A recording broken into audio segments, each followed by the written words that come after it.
Ever since my younger brother Noah was returned to our lives, I found myself gradually sidelined within the family.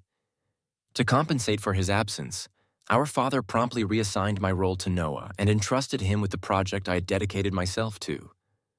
When the project failed, my sister provided false testimony, shifting all the blame onto me for the ensuing chaos. Noah was left isolated, and my wife, Emily, showed him an unexpected level of care. She insisted that, as his sister-in-law, she should take on a maternal role and attend to the brother I had long neglected. Enraged and refusing to accept this, I confronted Noah, but he retaliated by pushing me down the stairs, resulting in a broken leg. I expected our mother to defend me, but instead, she advised me to let go of the grudge. Even my daughter believed it would be better if Noah were a father figure. Lying in the hospital, overwhelmed with anger and frustration, I experienced an unexpected realization.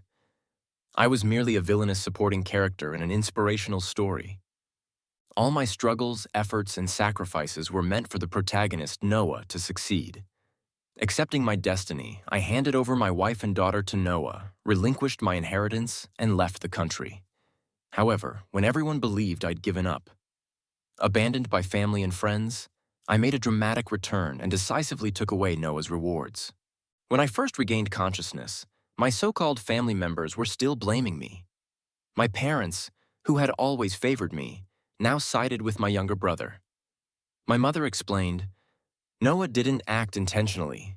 Besides, you were too harsh when you argued with him. It's understandable that he panicked. Both of you share the blame, and you only have a minor injury. Let's just move past it. I'll handle things from here. Don't dwell on it anymore." She looked at me kindly, hoping I would return to my old self, reluctantly but obediently agreeing to her wishes. True to her hope, I responded flatly, "All right." Her hand paused briefly before she comforted me. "I know things haven't been easy for you since you left the hospital. I'll have the housekeeper prepare something delicious for you." I nodded silently. My sister, Clara, frowned as she looked at me. "I'll take over the project. You don't have to be responsible for Noah anymore. Is that okay? Don't blame me. Noah is still new and can't handle that much pressure. Plus, there were mistakes in your handover too." I clearly remembered that the documents I provided to Noah were meticulously detailed. What files to check, which folders, and which pages. However, Noah, in his usual hurried manner, only skimmed through them, leading to a critical error in the decimal places of the data. Naturally, I didn't argue with Clara further. I simply grunted and remained silent. There was nothing to contest. She knew the problem was Noah's, but to protect him and shield him from consequences, she intended to shift all the blame onto me. After awakening, her supposed selfless elder sister persona became laughable to me. My cold responses seemed to unsettle them. My father spoke up. "Rest well, and once you're out of the hospital, come back to the company and help Noah. He's just joined, and he needs to establish himself. As his older brother, you should be more generous and lend him a hand. Once he's settled in the company, you can resume your position." I looked at my father curiously, wondering if he still remembered how proudly he used to claim he treated all his children equally. When I joined the company, he insisted I start from the ground up. I had no objections then, and worked my way up from the grassroots for 8 years to reach my current position.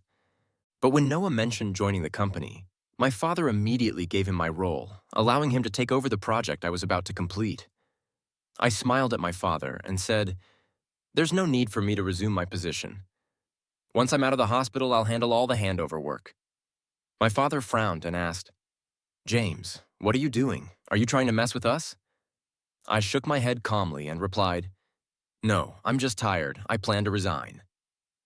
At that moment, Noah, who had been acting meekly, stood up and said, "Brother, I know my qualifications aren't sufficient for this position, and having you assist me is a waste of your talents. You don't need to resign. I should be the one to resign. As for what happened when you were pushed down the stairs, although it was accidental, it was still my fault. I've been feeling guilty about it. I came here today to apologize. I didn't expect it to make you even more upset. I'm sorry." He looked genuinely apologetic, but his eyes were filled with calculation. Unfortunately, everyone except me saw only his expression.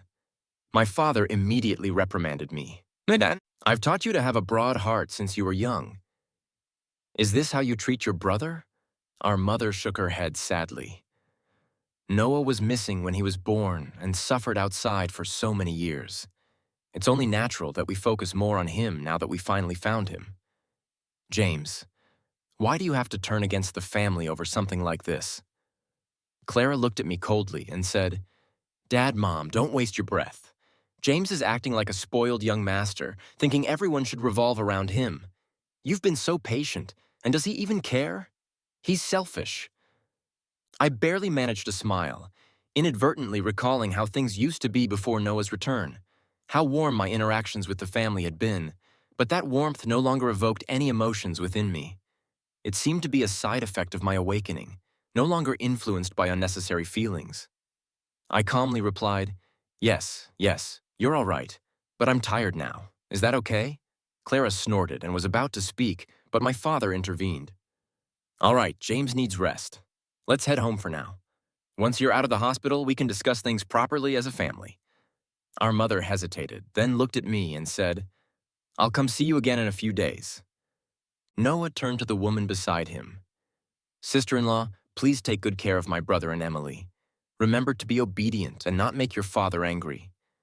Clara also said, "Sister-in-law, sorry for the trouble." Hearing the voices of the two siblings, I looked up to see Clara patting Emily's arm while Noah crouched down and gently admonished our daughter Lily. Seeing the disdain and disapproval in their eyes as they glanced at me, I suddenly realized that amidst their silence, I had forgotten that my so-called wife and daughter were still in the room with me. After my parents left, only Emily and Lily remained in the hospital room. Emily looked at me for a moment and sighed. "You used to be so mature and composed. How did you become so unreasonable? Noah is your brother, and after suffering all those years, you should take better care of him. Why are you always at odds with him?" I agreed, replying, "You're right. As the older sister-in-law, I should take care of him. I'll leave him to you from now on. I'm tired and need to rest." She stamped her feet in anger and said, "What kind of person are you? I've told you so many times. I take care of him because he's your brother. Can you clear your mind?" I was truly exhausted, so I didn't bother reminding her that in just 6 months, her address for my brother had already changed to simply calling him Noah. At that moment, I heard a childish voice, "Dad, it's so low of you to argue with your own brother." 7-year-old Lily pursed her lips, her eyes full of disdain and contempt. I used to find her precociousness amusing, but since Noah's return, her maturity had turned into attacks against me. She thought I was too strict, didn't care about her, always focused on work, while her Uncle Noah often brought her small gifts. She hated that I always gave her uncle trouble and thought it was terrible. She clearly took after her mother. I smiled bitterly and said, "If it's so low, just bear with it. Soon enough, you'll be free of it."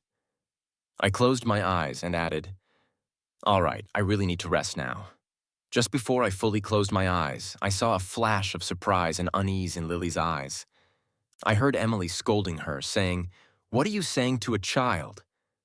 I didn't open my eyes to look at her, but her voice held a trace of anxiety. What were these two, mother and daughter, up to? I kept my eyes shut, and after a while I heard Emily's voice again. "You rest and calm down. I'll take Lily home." As soon as they left the room, I heard Lily's voice outside. "Mom, if only Uncle Noah had been found sooner, then it would have been him marrying you, and our dad would have been him." Emily's voice remained calm as she responded, "Don't talk nonsense." Then the mother and daughter gradually walked away. I listened to their conversation, but no longer felt the heart-wrenching pain I had before. Instead, I quickly drifted off to sleep. In my dreams, I remembered when my parents and sister Clara were united and we were a happy family. The Tanaka family had once been on the brink of bankruptcy, and with the money we had, we could only afford to send one of us abroad for studies. My sister insisted on letting me go no matter what. During those hardest times, my parents never complained, never reduced my living expenses, and never mentioned the family's financial struggles. They were always worried about whether I was eating and sleeping well. Then I dreamed of Emily. We were college classmates, and after spending a lot of time together in the same club, I began to develop feelings for her. She told me that she knew there was a significant gap between our family backgrounds and wanted to improve herself to be worthy of me. I insisted that my family never cared about social status, but she still rejected my financial support, insisting on splitting living expenses and earning a scholarship through her own efforts.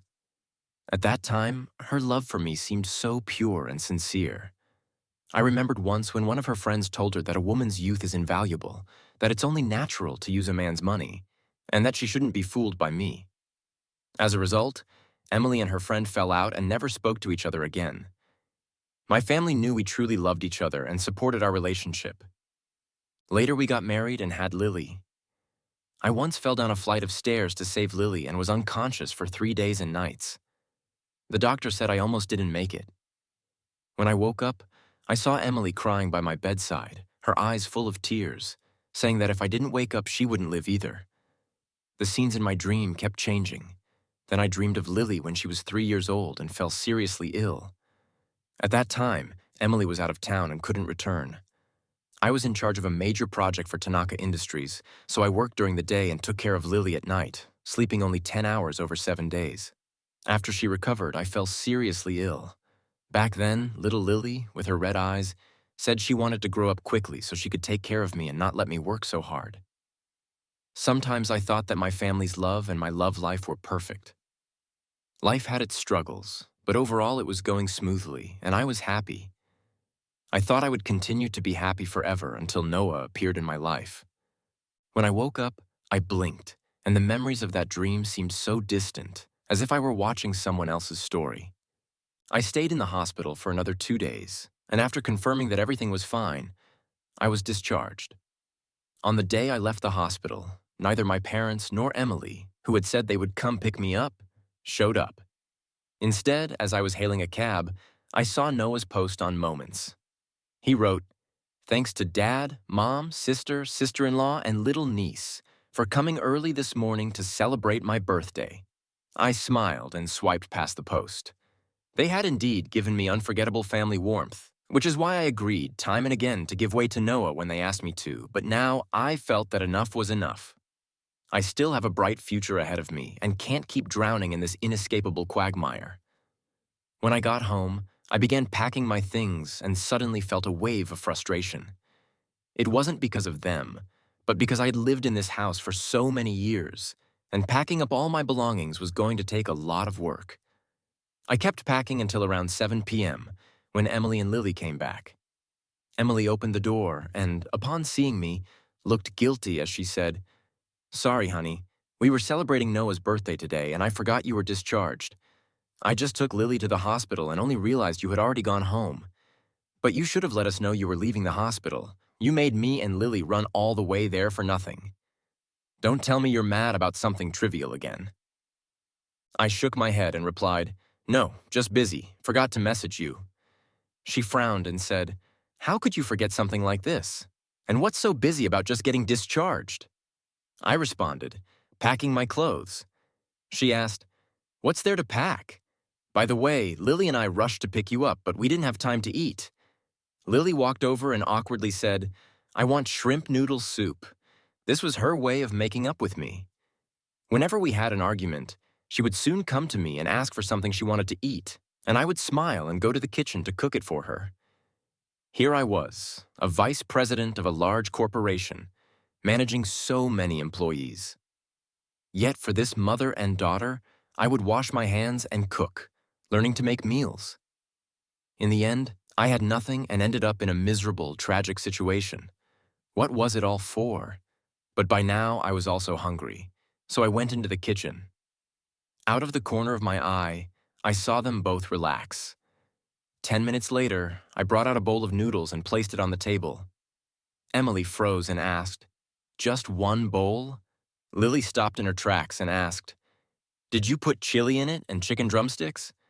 Emily scolded, "How could you forget that Lily doesn't eat spicy food or chicken?"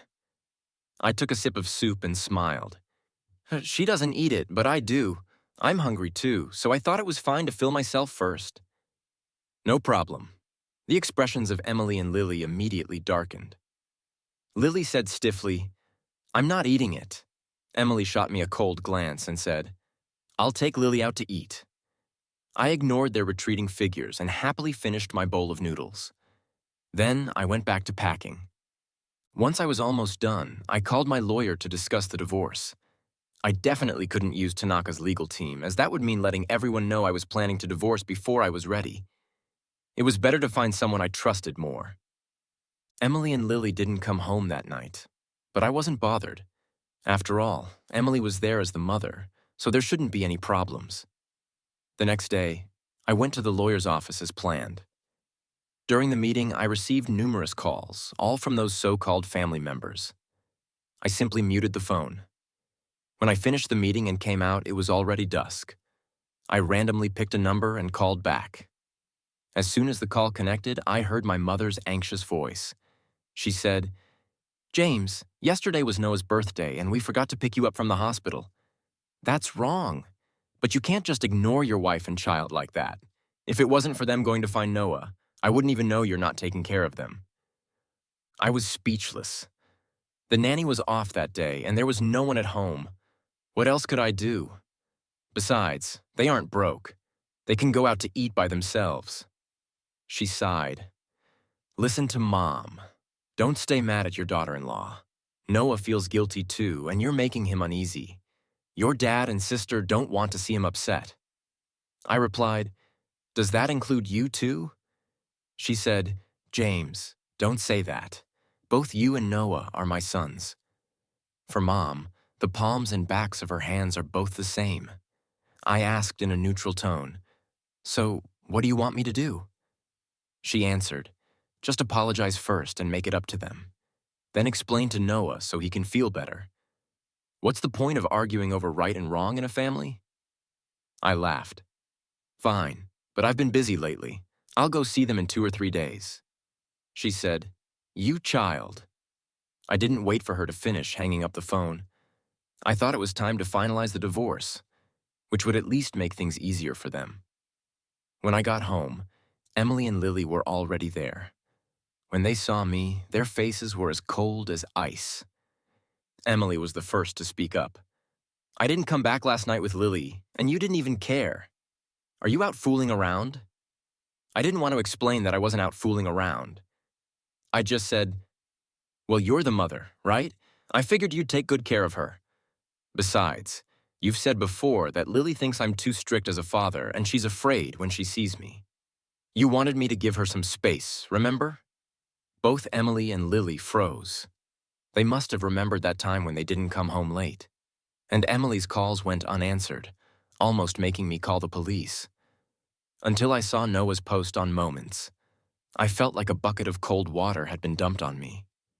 From head to toe, the two of them had spent the day at a newly opened amusement park with Noah. In the evening, they had dinner together. Strangers thought they were a family of 3 and even offered to take a picture for them. Noah's post included a photo of the 3 of them together with a caption saying, We were mistaken for a family of 3, LOL. He was using this to silence me, leaving me no excuse to confront him. After all, he had already said it was just for fun. After 10 p.m., I finally heard the sound of them opening the door. When I sharply questioned them, Emily replied disdainfully, Lily needs her personal space, so don't be so controlling, and you didn't need to be in such a hurry. I'm the mother. Of course, I'll take care of Lily. Lily didn't speak, but her expression mirrored her mother's, cold and impatient. I shook off my thoughts and smiled at them.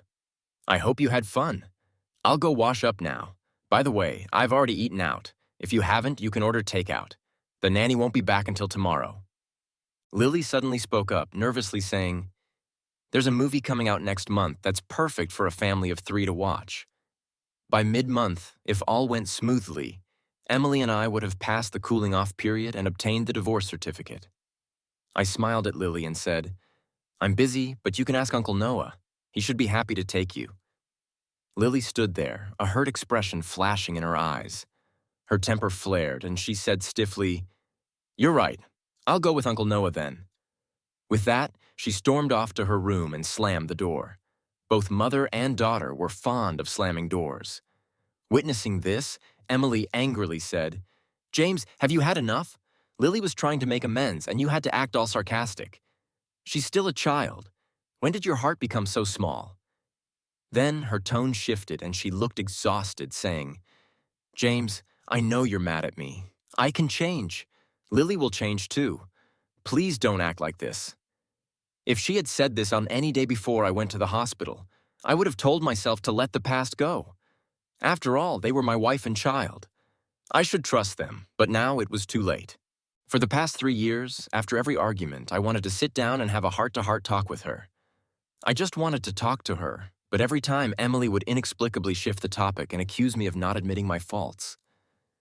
In the end, it would always turn into her criticizing me, and Lily would bluntly tell me she didn't want to listen.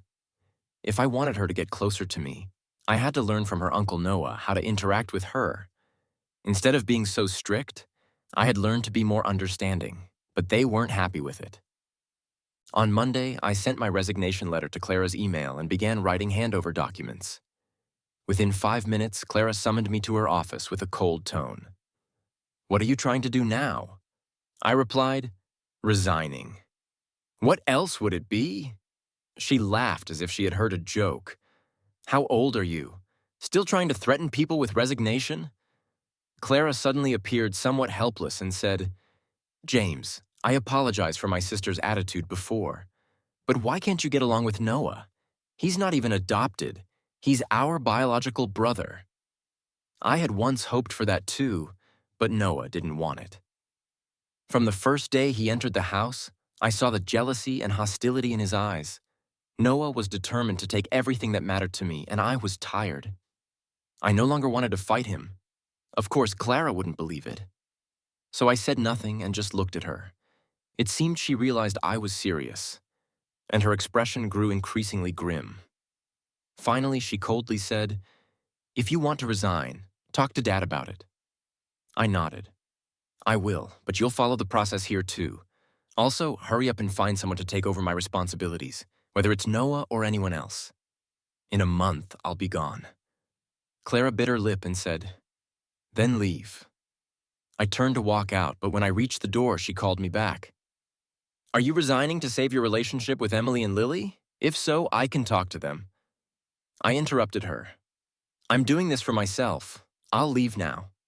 After work, I received a call from my father inviting me to dinner at home on Saturday. He also mentioned that Emily and Lily would be there. After hanging up, I received a call from the lawyer saying the divorce agreement had been drafted and would be sent to my email for review. I felt a surge of energy and quickly went home to check my email. After reading through it carefully, I was very impressed with the lawyer's efficiency and professionalism. The door opened and Emily and Lily had returned. They were an hour later than usual. I checked WeChat and didn't see any posts from Noah, unsure whether I'd been blocked or if he simply hadn't posted anything. However, considering it takes about half an hour from school to home, they probably didn't have enough time to eat with Noah. Emily looked tired. She looked at me and said, "Today I went to pick up Lily.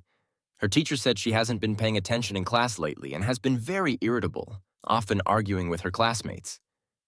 "James, no matter how angry you are, can you put it aside for now? Lily is still your daughter. You're her father, and you can't just ignore her." I looked at Lily. Every time I disciplined her, she'd run and hide behind her mother, crying and complaining. Emily would take the opportunity to scold me, saying my method was too harsh, that children need to be spoken to, not punished. I could discipline her, but did she really need it? I crouched down in front of her and asked, "Lily, is something bothering you? If you want to talk about it, I'm here. If it's within my power, I'll help you." Emily was right about one thing. Lily was my daughter, whether she was an adult or not, at least for now. I couldn't let a 7-year-old go down the wrong path. Lily pressed her lips together and said without hesitation, "I want my dad to always be my dad." I patted her head and promised, "As long as you recognize me, I'll always be your dad." I turned to look at Emily, who also had a cold expression. She said sharply, "Of course she'll recognize you. What are you even talking about? This doesn't match the plot I knew. According to what I understood, during the family dinner on Saturday, I would explode with anger seeing the closeness between Emily, Lily, and Noah. Emily would be completely disappointed in me and ask for a divorce. Lily would point at me, saying she didn't want such a cruel man as her father. I had no expectations of Emily, but I couldn't deny that Lily still tugged at my heart, so this was her last chance. On Saturday, Emily, Lily, and I arrived at the old house on time. As soon as the door opened, Noah was the first to greet me. He looked at me with joy and said, "Brother, I'm really happy you came." His expression was so sincere. No wonder he could become the main character. I kept a neutral tone and replied, "Dad asked me to come, so of course I had to." My father seemed a little awkward. He cleared his throat and said, "All right, we're just having a meal as a family. No need to make it so formal." At the dinner table, our mother was very careful, serving Noah some food and then quickly serving me the same. My father spoke up. "By the way, James, don't bring up your resignation again." He put down his chopsticks and added, "Dad will give you a long vacation, and when you come back, you can continue as vice president. As for Noah, I'll start a new company for you to gain experience, and when you're ready, you can join the main company." Noah smiled humbly and said, "I have no objections. I'll listen to Dad. I do need more experience and need to learn more." But the way he gripped his chopsticks was so tight that he nearly broke them. Clara looked at me with a smile and asked, "Is the young master satisfied now?" I smiled politely. Noah wasn't someone who would passively take a beating. He certainly had something up his sleeve. After dinner, our mother pulled me to a side room to chat. She asked how I was doing, and it felt like things were returning to the way they were before Noah came. But still, something felt different. After talking with our mother, I went to the living room and heard voices coming from the garden. I walked over to see. In the garden, Lily was looking down, too shy to meet Noah's eyes. She said, "Sorry, Uncle, I decided to go watch the movie with Dad." Then she added hastily, "But I'll watch other movies with you later." Noah's face paled slightly, but he gently reassured her, "Silly child, there's no need to apologize. Watching a parent-child movie with your dad is completely normal." Emily looked at them with tenderness in her eyes and said softly, "If only James cared as much as you do, Uncle Noah." Understanding. Noah said, "Sister, don't say that. Brother acts this way because he cares about all of you. Sometimes I wonder, if I hadn't come back to this house, would that have been better for everyone?" Emily quickly interrupted. "Don't say that. We never thought that. Lily likes you very much." Lily nodded repeatedly, saying, "Uncle, I've always hoped you could be my dad." But Emily and Lily noticed me from an angle where they couldn't see. Noah made a smug gesture with his mouth, muttering, "Trash." Then, pretending to be surprised, he called out to me, "Brother?"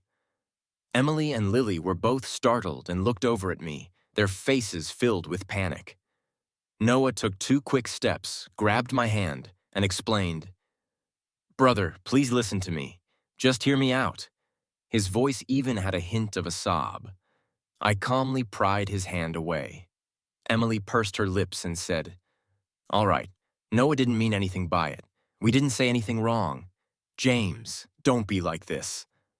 I was speechless. I hadn't said or done anything yet. Though Lily was nervous, she stepped forward and stood in front of Noah, afraid I would hurt him. Noah said, "Sister, Lily, can you both leave for a moment? I want to speak to Brother alone." Though they were worried, they listened to Noah and left, looking back at me and him constantly. I knew that wasn't worry for me, but concern for Noah.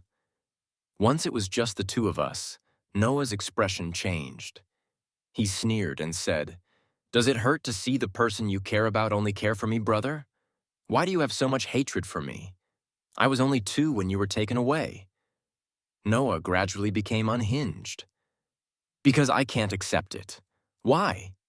After all, are we both sons of the Tanaka family? You've lived like a young master for over 20 years, while I've lived worse than a beggar. I know you look down on me because I only graduated from college, but I've been tortured by those 2 scumbags since I was young. I had to do all the household chores and never had time to study. I only managed to get into college because that family had an accident and died while I was in high school. That's when I was finally free. So I hate you. I will take everything you care about, everything you love. He calmed down, his malice completely unmasked, and said, "Now, your parents, sister, wife, and daughter still care about you. But I'll tell you this. Soon they will all completely despise you. Just wait." I asked calmly, "I thought you were jealous because you missed mom and dad and maybe even fell in love with my wife." He laughed as if hearing something absurd. "They're just tools for my revenge. I want you to watch as your parents, sister, wife, and daughter all turn against you and abandon you." With that, he left, walking away with a smug look on his face. I watched his back, feeling no anger or anxiety, only curiosity. What was he going to do next? 3 days later, I found out that morning, as I was just waking up, Emily barged into my bedroom, her face red with anger. "Yes, since I was discharged from the hospital, I've been sleeping in a separate room from you." I had never seen Emily like this before. Her eyes were swollen from crying, her face full of resentment. She screamed, "Noah has committed suicide. Are you happy now?" I was speechless. When we arrived at Noah's hospital room, I saw my parents and Clara, all with red eyes, gathered around his bed. Lily rushed over and cried, "Uncle, what happened to you? Don't scare me." When our mother saw me, her expression changed completely. She had always been gentle with me, but in that moment she marched over and scolded me with fury. "What did you say to Noah that day? Why did he do this?" She looked at me with hatred and continued, "He swallowed an entire bottle of sleeping pills." My father stared at me coldly and said, "I've approved your resignation. From now on, you have nothing to do with the Tanaka family. I won't argue with you about the money you've spent over the years, but don't expect a single cent from me in the future. All of the family assets will go to your sister and Noah." Clara glared at me and said, "Don't even think about using the Tanaka name to make money. If I find out, I won't let you off the hook." I nodded. Over the years, the money I made for the company far exceeded what the Tanaka family had spent on me, so I owed them nothing.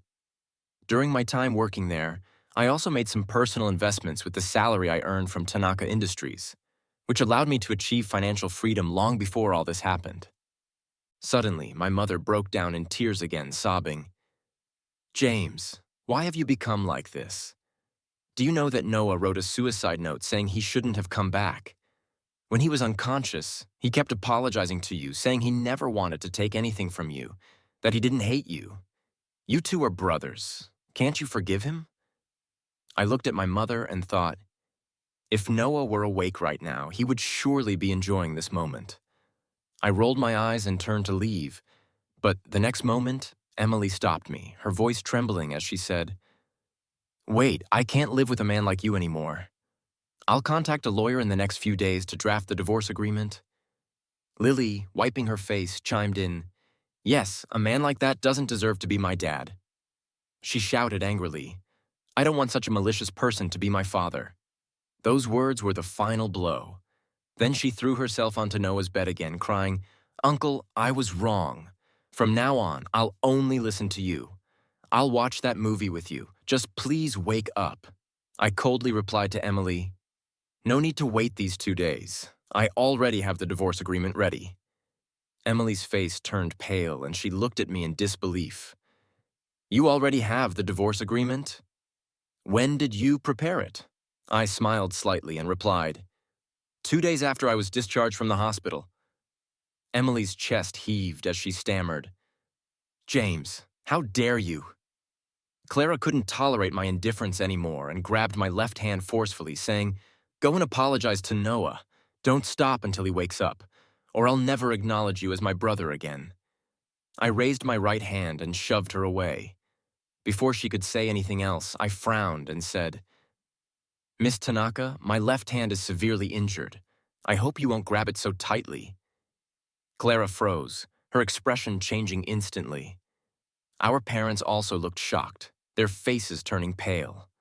I knew they remembered now, the years ago when our family was attacked by enemies after the bankruptcy. It was my left hand that was shattered while protecting them. Since then, I couldn't lift heavy objects or move with agility. Clara's lips trembled, and she stepped back, her face as white as a ghost. I looked at them and said, "If there's nothing else, I'll be leaving now." As I was about to exit the room, I thought I heard a whisper, "James." The next day, Emily and I went to the Civil Affairs office to finalize the divorce. When she returned home with Lily the day before, she saw me waiting with the printed divorce agreement in hand. She had no way to avoid it, and because of her harsh words before, she could only grit her teeth and sign it. After leaving the Civil Affairs office, I immediately called a moving company to move my already packed belongings out of the house I had lived in for so many years. After the 1-month cooling-off period, we met again at the Civil Affairs office. I was the first to sign. Her hands trembled slightly. Suddenly, she threw the pen down in anger and yelled, "James, you're so cruel. To prove you don't care, you're even willing to abandon your own daughter." At this, the staff at the Civil Affairs office gave me strange looks. It was laughable. Now she was trying to claim the moral high ground, throwing dirt at me. During this entire month, we hadn't contacted each other at all. Meanwhile, Noah had been sending messages every day, boasting about how he had been sending messages every day, boasting about how Emily had been going to care for him and how Lily visited him often. To prevent Emily from focusing too much on taking care of Noah and forgetting about the divorce, I made sure to remind her before the cooling-off period ended. It was much later when I received her angry voice message reply. She said, "Don't worry, I'll be there." Bringing myself back to the moment, I frowned and replied, "Aren't you happy that you can finally be with my brother?" Her face turned deathly pale, the energy drained from her, and she quickly signed the papers. We left the Civil Affairs office, and with a smile on my face, I said goodbye to Emily, never to see her again. 5 years later, Anna, our son, and I returned to the country. David, riding on my back, said, "Dad, are you tired? I can walk by myself." Anna smiled and added, "Your son is worried about you. Let me carry him for a bit." David wasn't heavy, so carrying him wasn't a problem. But I decided to give in and handed him over to Anna. However, just as I did, a voice, trembling with confusion, called out, "Dad." I turned around to see Emily and Lily standing there, staring at me. It had been years since we last saw each other. Lily had grown taller, while Emily looked much more worn out. Emily's voice trembled as she said, "James, you're back." She stepped forward to grab my hand, but I quickly took a step back, avoiding her touch. That's when she noticed Anna beside me. She asked, "Who is she?" Emily's eyes flashed with anger. I replied politely, "This is my wife, and this is my son." Her eyes widened in disbelief. "You're married, and you have a child?" David tilted his head in confusion and asked, "Dad, who are they?" Lily retorted, "He's my dad, not your dad." Like an angry little lion, she rushed toward me, but I quickly stepped in front of James and pushed her back. She froze, tears welling up in her eyes, and said, "Dad, don't you want me anymore?" She cried and sobbed. "I was wrong, Dad. I shouldn't have believed that bad person. Please come back. I only want you as my dad. I won't trust anyone else again." Emily's eyes were red as she said, "Why didn't you give us the recording earlier? If I'd seen it sooner, I wouldn't have married that bastard Noah." At that moment, a Cullinan stopped by the roadside, and the driver quickly got out and walked toward us. The driver said, "Madam, I'm sorry I'm late." I gestured for Anna to take David and get in the car first. She gave me a glance and whispered in my ear, "Come back soon, or I'll get jealous." I shot her a look and replied, "My taste isn't bad enough to go back to someone like her." Once they got in the car, I turned to Emily and said with a smile, "I deliberately made sure you ended up with Noah." How else could I justify the pain I went through all those years? Emily's face went pale. "I'm sorry, James. I knew you wouldn't forgive me and Lily, but I still held on to a glimmer of hope." Lily was crying uncontrollably. She shouted, Dad, I really know I was wrong. Give me one more chance, just one last chance. I bent down, sighed, and said, You used up that last chance 5 years ago. Let's just say our father-daughter bond was shallow. Lily, the only advice I have for you is to look forward, not back at things that can never be undone. She wanted to say more, but I didn't give her the chance. I turned and got into the car. A month after I left, Emily married Noah. Our father officially appointed Noah as vice president of Tanaka Industries. I kept an eye on them. After Noah secured his position and Emily got pregnant, I sent a recording to the Tanaka family and Emily's phone. It was of the conversation between Noah and me in the garden of the old house. After sending it, I stopped caring about them. Until today. Once we got in the car, Anna, along with our domestic branch employees, greeted me and began reporting on the recent situation of the Tanaka family, Emily, and Lily. In short, things hadn't gone well for them. After Emily learned the truth, she broke down. No matter how much Noah begged her, she insisted on divorcing him, even though she was pregnant and had to terminate the pregnancy. During an argument, Noah missed a step and fell down the stairs, breaking his leg. Emily held a grudge against him for his actions and refused to call for help. By the time they got him to the hospital, his leg was beyond saving, and he would walk with a limp for the rest of his life.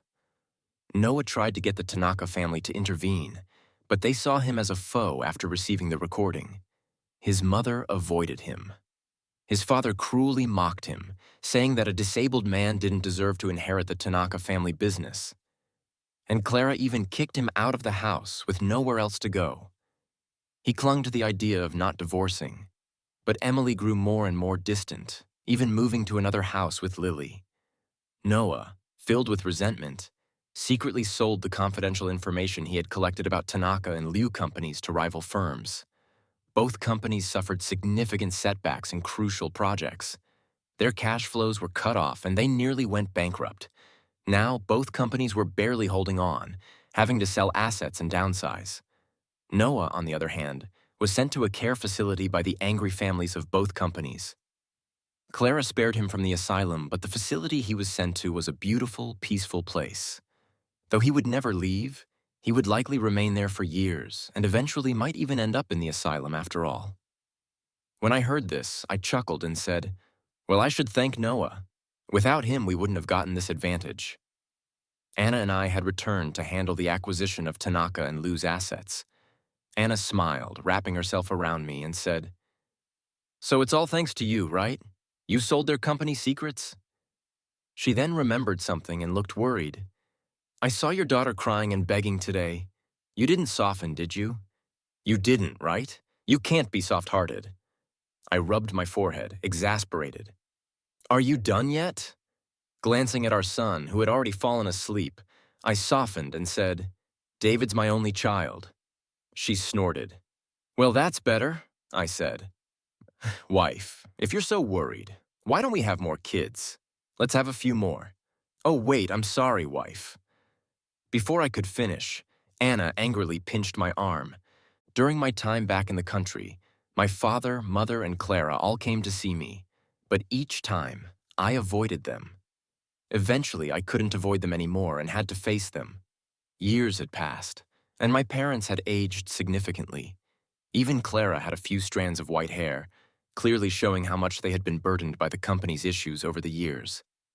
My mother grabbed my hand, tears in her eyes. My father sighed deeply, and Clara hesitated. But in the end, she didn't say a word. They apologized, begged for my forgiveness, admitting that they had been blinded by their own judgments and didn't realize how wicked Noah was. They said they hoped I would return and that the family business would still be mine to inherit. I politely declined, saying, I'm here today to tell you that my connection with you ended 5 years ago. I hope you won't come looking for me anymore. If you do, I can't guarantee how much Tanaka's assets will sell for. Without waiting for their reaction, I stood up and left. Behind me, I could hear their regretful sighs. It felt like a lifetime ago. After that, they never came to find me again. As for Lily, I don't know what Emily told her, but they never appeared in front of me again. However, on the day Anna, David, and I were leaving for M Country after handling the acquisition, our bodyguard informed us that 5 people, 4 adults and 1 child, had been secretly watching us at the airport. The bodyguard was someone Anna hired, worried that these people might harass me again. David, a bit anxious, asked, "Are they the people who said they were from Dad's family?" I smiled and pinched his cheek. "They're just unrelated people." After we entered the boarding gate, I received a few messages from unknown numbers on my phone. I glanced at them, and they all contained words like, "Forgive me, I'm sorry, and I'll always wait for you." I didn't open them in detail and simply deleted them all at once. The people who abandoned me are part of yesterday's past. But it's okay. I looked at Anna and David. At least fate allowed me to find the one who truly loves me.